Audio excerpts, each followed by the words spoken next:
Hello students, welcome to the channel. चलिए, कल हमने रज़िया सुल्तान, अरब शासक कैसे इस देश में आए, कैसे इस्लाम धर्म की नींव रखी गई, ये सब पढ़ लिया है। बलबन, रज़िया सुल्तान, इनके बारे में पढ़ लिया है। बहुत ज़्यादा इम्पोर्टेंट क्वेश्चन है, भारत की पहली महिला शासिका कौन थी, तो आपको बता देना है रज़िया सुल्तान। ठीक है, तो चलिए आगे बढ़ते हैं। हम दिल्ली सल्तनत के साथ आगे बढ़ते हैं। कौन कौन से वंश आए, कैसे कैसे भारत में शासन किया अलग अलग राजाओं ने। क्लास आपकी यूपीबीटीसी सेकंड सेमेस्टर 2019 बैच की चल रही है ये। तो चलिए बढ़ते हैं। बात आती है खिलजी वंश की। खिलजी वंश की स्थापना जलालुद्दीन खिलजी ने की। बहुत इंपॉर्टेंट क्वेश्चन है, खिलजी वंश की स्थापना किसने की थी, तो आपको बता देना है जलालुद्दीन खिलजी ने। ठीक है, वह दिल्ली का पूर्व सेनापति था। इससे पहले जो दिल्ली में गुलाम वंश चल रहा था उसका वो सेनापति था। उस गुलाम वंश में ये सब आ जाते हैं। बलबन, रज़िया सुल्तान, उनका एक सेनापति था जलालुद्दीन खिलजी। उसने बलबन के उत्तराधिकारी की हत्या कर सुल्तान पद पर अपना हक जमाया। तो गुलाम वंश का जो उत्तराधिकारी था, जिसको राजा बनना था बलबन के बाद, उसकी हत्या करके जलालुद्दीन खिलजी दिल्ली का राजा बना, दिल्ली का शासक बना। ठीक है, उसने अपनी बेटी की शादी अलाउद्दीन खिलजी से की। जलालुद्दीन खिलजी ने अपनी बेटी की शादी अलाउद्दीन खिलजी से की थी। अलाउद्दीन खिलजी ने जलालुद्दीन खिलजी की हत्या कर खुद को सुल्तान बना लिया। तो अलाउद्दीन खिलजी ने जलालुद्दीन खिलजी की हत्या कर दी थी। उसके बाद अलाउद्दीन खिलजी दिल्ली का सुल्तान बना था। ठीक है, याद रखना है खिलजी वंश की स्थापना किसने की थी, जलालुद्दीन खिलजी ने। और जलालुद्दीन की हत्या करके अलाउद्दीन खिलजी दिल्ली का सुल्तान बना था। ठीक है, अमीर खुसरो व बरनी उसके दरबार के प्रसिद्ध विद्वान थे।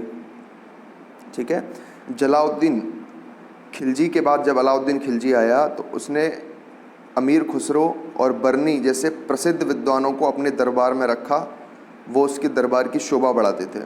ठीक है, क्वेश्चन आ जाए कि अमीर खुसरो व बरनी किसके दरबार के प्रसिद्ध विद्वान थे, तो आपको बता देना है अलाउद्दीन खिलजी। ठीक है, खुसरो अपनी पहेलियों, दोहों व कव्वालियों के लिए प्रसिद्ध हैं।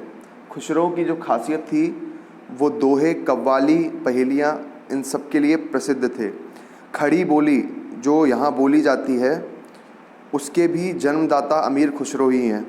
ठीक है, खुसरो को तूतीय हिंद या भारत का तोता भी कहा जाता है। क्वेश्चन आ जाए कि तूतीय हिंद या भारत का तोता किसे कहा जाता है, तो आप आंसर देंगे अमीर खुसरो। या अमीर खुसरो को किस नाम से जाना जाता है, या अमीर खुसरो किस नाम से प्रसिद्ध हैं, तो आपको आंसर देना है तूतीय हिंद या भारत का तोता। ठीक है, बहुत बड़े शायर भी थे ये। चलिए आगे देखते हैं। अलाउद्दीन खिलजी ने सीरी का किला, हजार खंबा महल, कुतुब मीनार के निकट खुद बदल इस्लाम मस्जिद के द्वार के रूप में अलाई दरवाज़ा तथा एक विशाल टैंक का निर्माण कराया जिसे हौज खास के नाम से जाना जाता है। ठीक है, आपसे पूछ लिया जाए कि सीरी का किला, हजार खंबा महल और अलाई दरवाज़ा किसने बनाया, तो आपको बताना है अलाउद्दीन खिलजी ने इसे बनवाया था। हौज खास एक जगह है दिल्ली में, आप सबको पता होगा, सबने नाम सुना होगा। उसका निर्माण अलाउद्दीन खिलजी ने ही कराया था। ठीक है, रियल लाइफ से रिलेट करके चलिए इस चीज़ को। ये सब आप देख रहे हैं वो सब हिस्ट्री में बना हुआ है, किसी न किसी राजा ने बनवाया है। तो जो हौज खास है वो किसने बनवाया था, अलाउद्दीन खिलजी ने। ठीक है, मंगोलों का प्रथम आक्रमण अलाउद्दीन खिलजी के शासनकाल में ही हुआ था। मोस्ट इंपोर्टेंट क्वेश्चन है, मंगोलों का आक्रमण किसके शासनकाल में हुआ था, तो आपको आंसर देना है अलाउद्दीन खिलजी के शासनकाल में। ठीक है, उसने मंगोलों को हराने के लिए अलग अलग किले बनवाए और जो पुराने किले थे उसकी मरम्मत भी कराई थी। और हर किले पर सेना की एक टुकड़ी रखी थी जिससे कहीं से भी आक्रमण हो तो वो अपने शासन को बचा सके, मंगोलों का सामना कर सके। ठीक है, इसके साथ साथ एक क्वेश्चन और है, बाजार प्रणाली, ठीक है, की शुरुआत अलाउद्दीन खिलजी ने ही की थी। मोस्ट इंपोर्टेंट क्वेश्चन, इसे याद रखिए, बाजार प्रणाली की शुरुआत अलाउद्दीन खिलजी ने ही की थी। ठीक है, चलिए आगे देखते हैं। तुगलक वंश, खिलजी वंश के बाद तुगलक वंश की स्थापना दिल्ली में हुई।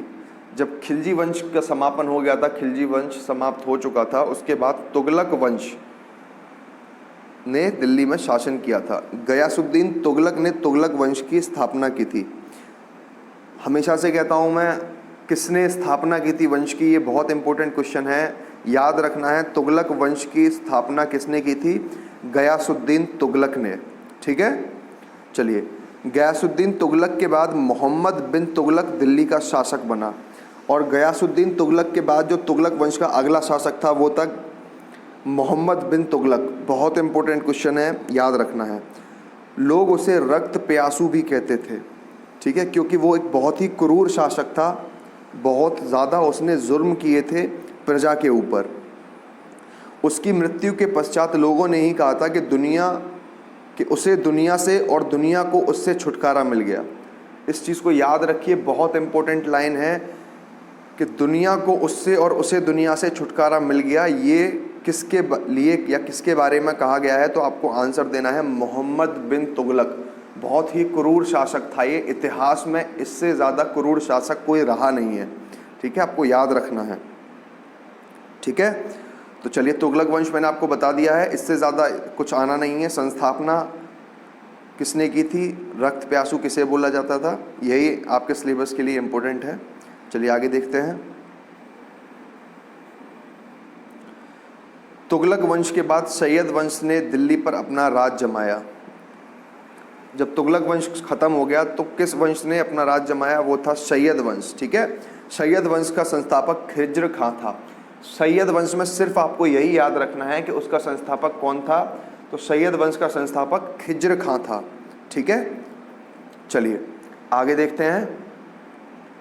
सैयद वंश के बाद लोदी वंश ने दिल्ली पर शासन किया। लोदी वंश का संस्थापक बहलोल लोदी था।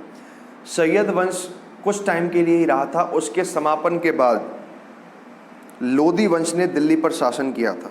ठीक है, और लोदी वंश की स्थापना किसने की थी? बहलोल लोदी ने। मोस्ट इंपोर्टेंट क्वेश्चन कि सैयद वंश के बाद लोदी वंश आया और लोदी वंश की स्थापना बहलोल लोदी ने की थी। ठीक है, इसी के बाद हमारे भारत का पूरा इतिहास बदल गया था। यहाँ तक राजाओं ने शासन किया, इसके बाद पूरा इतिहास बदल गया था। एक नए भारत की शुरुआत होने जा रही थी। बहलोल लोदी के बाद उसका पुत्र सिकंदर लोदी दिल्ली का शासक बना। उसने अपनी राजधानी दिल्ली से हटाकर एक नए शहर में स्थापित की जिसे आगरा नाम से जाना जाता है। बहुत बहुत इंपॉर्टेंट क्वेश्चन है अब से लेके सुपर टेट तक के लिए कि बहलोल लोदी के बाद सिकंदर लोदी तो शासक बना था। ठीक है, पहली बार राजधानी दिल्ली से हटकर दूसरे शहर में गई थी और उस शहर का नाम आगरा था। इन शॉर्ट मैं कहूँ, क्वेश्चन आ जाए कि आगरा शहर को किसने बसाया या आगरा शहर की स्थापना किसने की, तो आपको बता देना है सिकंदर लोदी ने। बहुत बहुत इंपॉर्टेंट क्वेश्चन है। मैं फिर से रिपीट करता हूँ, सिकंदर लोदी ने पहली बार दिल्ली से हटाकर अपनी राजधानी कहीं और स्थापित की थी। उस शहर का नाम आगरा था। ठीक है, और आगरा की स्थापना सिकंदर लोदी ने ही की थी। ठीक, चलिए आगे देखते हैं। सिकंदर लोदी के बाद उनका पुत्र इब्राहिम लोदी दिल्ली का सुल्तान बना। Most important question, Sikandar Lodi के बाद सुल्तान कौन बना था? उनका पुत्र इब्राहिम लोदी। इब्राहिम लोदी के साथ में ही भारत का इतिहास एक नया मोड़ लेने जा रहा था। बहुत बड़ा बदलाव भारत में आया था। इब्राहिम लोदी और बाबर के बीच में पानीपत का पहला युद्ध हुआ था। बाबर एक तुर्क शासक था जो भारत में आया था कुछ राजाओं के निमंत्रण पर। उन्होंने बाबर ने इब्राहिम लोदी पर हमला किया और इसी को पानीपत का पहला युद्ध कहा जाता है। पानीपत में ये लड़ाई हुई थी इब्राहिम लोदी और बाबर के बीच में। ठीक है, इसमें बाबर की जीत हुई थी और इब्राहिम लोदी को बाबर ने मार दिया था। बाबर ने लोदी वंश का अंत करके भारत में मुगल वंश की स्थापना की थी। ठीक है, इब्राहिम लोदी को मारने के बाद ही बाबर ने मुगल वंश की स्थापना भारत में की थी। आपने जितना भी पढ़ा है, बाबर, अकबर, हुमायूं, औरंगजेब, शाहजहां, ये ताजमहल, ये लाल किला, जो कुछ बना है ये मुगल वंश में बना था। तो मुगल वंश किस वंश के बाद आया है? लोधी वंश के बाद। बहुत इंपॉर्टेंट क्वेश्चन है। कभी कभी ये भी आ जाता है कि मुगल वंश से पहले का वंश कौन सा था? इब्राहिम लोधी। देखो मैंने आपको पहली क्लास में बताया था कि मौर्य साम्राज्य, ठीक है, तो क्वेश्चन ये आ सकता है कि मौर्य साम्राज्य से पहले किस वंश का शासन था? तो आपको बता देना है नंद वंश का, जिसका आखिरी राजा धनानंद था। ठीक है, मैंने आपको हर चीज़ डिटेल में समझाई है। ठीक, ये आपके रिवीजन के लिए, आपकी तैयारी के लिए बहुत इंपॉर्टेंट टॉपिक चल रहे हैं। हिस्ट्री आपकी यहीं पर ख़त्म हो रही है। हिस्ट्री में इससे आगे और कुछ नहीं है आपके सेकंड सेमेस्टर में। ठीक, तो इस चीज़ को याद रखिए, बहुत बहुत इम्पोर्टेंट अब तक की ये लेक्चर सीरीज़ रही है। इससे आगे हिस्ट्री में कुछ नहीं है। मुझे ऐसा लगता है कि बच्चों को बहुत आसानी से ये समझ में आई होगी, जो बच्चे हिस्ट्री से परेशान हो रहे थे। मैंने आपको एक थ्योरी डिस्क्राइब की है, इतिहास का एक छोटा सा वर्णन दिया है, जिससे कि आप अपने एग्ज़ाम में हिस्ट्री से अपने सारे क्वेश्चन लगा पाएंगे। ठीक है, और कोई भी दिक्कत होती है मुझसे पूछिए, मैं हर बच्चे का रिप्लाई देने की कोशिश करता हूँ। आपकी और भी क्लासेस, मैथ की कुछ क्लासेस बची हैं, इंग्लिश आपकी ऑलमोस्ट ख़त्म हो ही गई है। 4th सेमेस्टर वाले बच्चे परेशान ना हों, उनकी क्लासेस मैं आज ही जल्दी से जल्दी डालने की कोशिश करूँगा। अगर वीडियो पसंद आई है इसे लाइक करें, कमेंट करें, इस वीडियो को अपने दोस्तों से शेयर करें। जिन बच्चों के पास अभी तक इस चैनल की इन्फॉर्मेशन नहीं है, अपने दोस्तों को, चाहे आपके साथ पढ़ते हों या दूसरी किसी कॉलेज में बीटीसी कर रहे हों, उन्हें शेयर कीजिए। बहुत कम टाइम में आपके एग्ज़ाम को कवर किया जा रहा है, एग्ज़ाम सिलेबस को कवर किया जा रहा है यहाँ पर। ठीक है, मोस्ट इम्पोर्टेंट टॉपिक्स हैं ये आपके रिवीजन के लिए। आपने पढ़ाई कर ली है तो आपके रिवीजन के लिए, नहीं की है तो यहाँ से आप थ्योरी कंप्लीट करके अपने प्रैक्टिस सेट, अपने मॉडल पेपर लगा सकते हैं। आपसे कोई क्वेश्चन नहीं छूटेगा। ठीक है, तो चलिए फिर मिलते हैं अगली वीडियो में एक नए सेशन के साथ, एक नई वीडियो के साथ। Thank you very much. If this session was helpful to you, like, comment, share and subscribe. Press the bell icon and you can follow me on the links given below.